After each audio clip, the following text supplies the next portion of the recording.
Bueno, vamos al Congreso. Finalmente fue rechazada la acusación constitucional en contra del ministro de Educación, Marco Antonio Ávila. No contó con todos los votos de Chile Vamos. ¿Generó eso un quiebre en la coalición? Se lo preguntamos a Guillermo San Martín. Guillermo.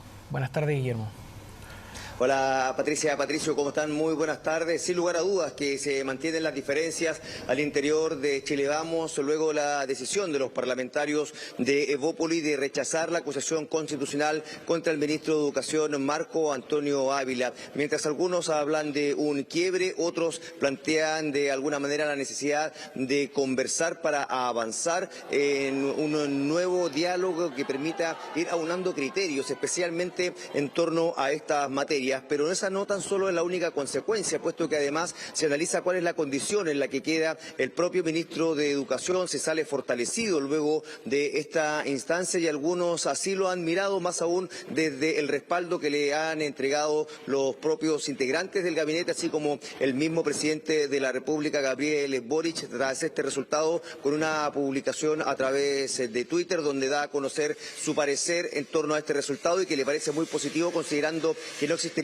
argumentos suficientes para que prosperase una acusación constitucional en su contra. Pero desde la mirada de lo que significa el camino futuro respecto a los desafíos que hay en educación, sin lugar a dudas que también esto debe recogerse por parte del ministro Marco Antonio Ávila, puesto de que hubo críticas incluso desde el mismo oficialismo, en el sentido de que hay materias pendientes en educación y esa mirada es la que se está recogiendo, puesto de que algunos ya, por ejemplo, en el día de hoy le han planteado la necesidad de avanzar en torno a la eliminación de las deudas por CAE, también respecto a la mejora de lo que es el sistema de educación público, y todo eso son aspectos que se deben estar recogiendo para ver cómo se sigue avanzando en esta materia. Pero desde la mirada política, sin lugar a dudas que el balance es positivo, luego que no se lograsen los votos suficientes para que prosperase esta acusación constitucional en su contra. Pasemos a revisar a continuación precisamente cuál es el balance que se hace desde el Ejecutivo, en palabras del propio ministro Marco Antonio Ávila y también del ministro de Justicia, Luis Cordero.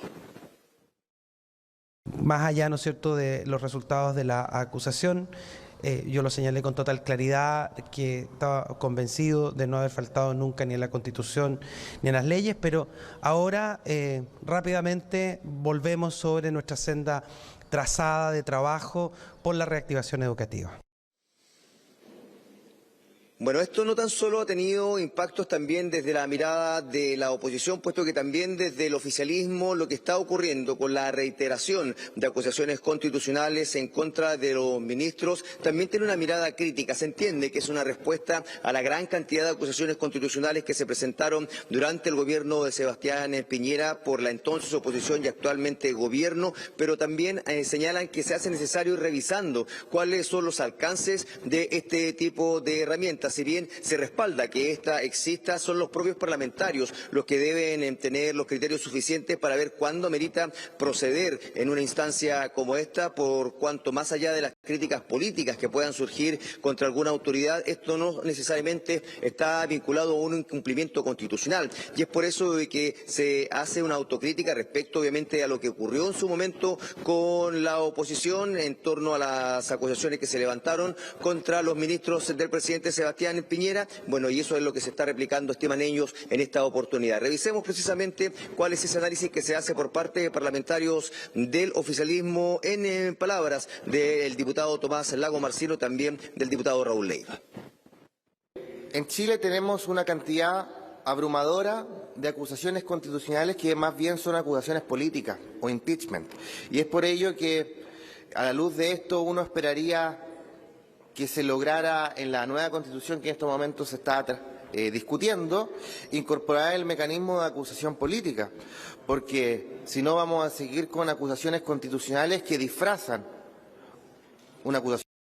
Yo creo que no se desgasta por el ejercicio del uso de esta facultad, que es una prerrogativa de las y los diputados, sino por la calidad y la falta de argumentos que tienen este tipo de acusaciones y que quedó de manifiesto el día de ayer, no solo con el nivel argumentativo de la propia acusación, sino por la falta absoluta, en mi opinión, de antecedentes jurídicos que pudieran respaldarlo. A mi juicio, una regulación más específica, porque es un instrumento jurídico político, pero muchas veces el carácter jurídico se soslaya en función de un mero ataque político a la autoridad de turno. Bueno, de hecho hay algunos que plantean la posibilidad de que esto sea analizado por el Consejo Constitucional en términos de poder ampliar el número de firmas que se requieren para avanzar en una acusación constitucional, pero bueno, eso desde la mirada de lo que se requiere para avanzar en torno a una acusación constitucional, puesto que desde la mirada política, como les decíamos, se siguen generando repercusiones, especialmente al interior de la oposición. En Chile Vamos se está pensando en cómo se va a reordenar el trabajo legislativo a propósito de lo que fue la decisión de Evópolis, e incluso desde algunos sectores como el Partido Republicano también están mirando muy atentamente lo que ocurre, puesto de que algunos ya piensan incluso en ampliar lo que es este eje de oposición y no descartan la posibilidad de incorporar a los republicanos, aunque eso por ahora se ve un tanto distante a propósito de los resultados y las señales que se han dado acá en el Congreso Nacional. Revisemos a continuación precisamente palabras de los parlamentarios de oposición tras el resultado de la acusación constitucional y también estas diferencias que se han producido al interior de Chile Vamos. Esta no es la primera acusación que tenemos problemas, porque finalmente ya a última hora otros partidos, otras agrupaciones aquí dentro del Congreso se bajan o terminan corriéndose o terminan decidiendo que no quieren ser oposición, no quieren ser otro tipo distinto de oposición que yo personalmente no termino de entender. Evidentemente acá yo creo que la pregunta que tenemos que hacerle a otros partidos de la oposición es si quieren efectivamente ser oposición o no.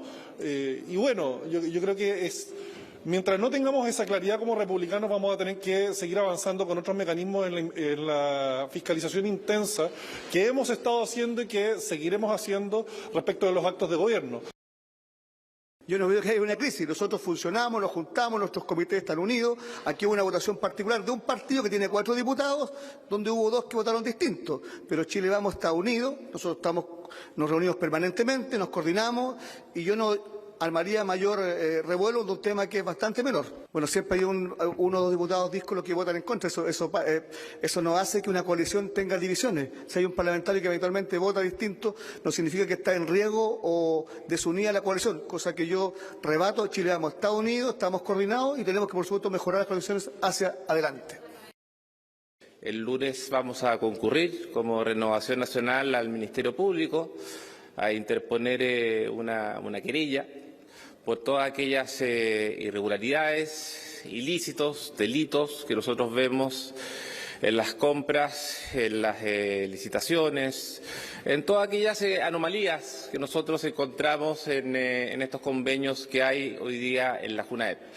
No vamos a renunciar a nuestra facultad fiscalizadora y el tema interno que hoy día hay, y no lo voy a desmentir, en Chile Vamos lo vamos a conversar internamente.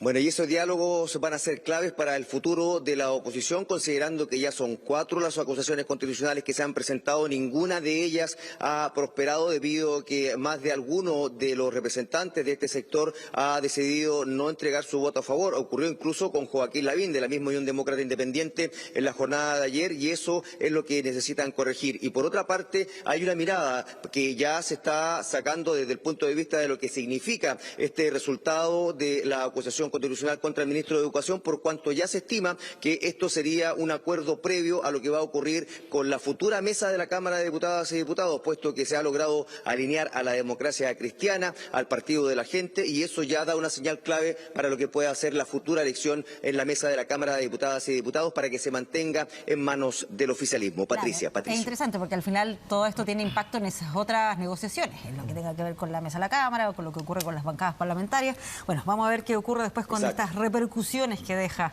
este rechazo a la acusación constitucional del ministro de Educación. Gracias, Guillermo. Buenas tardes.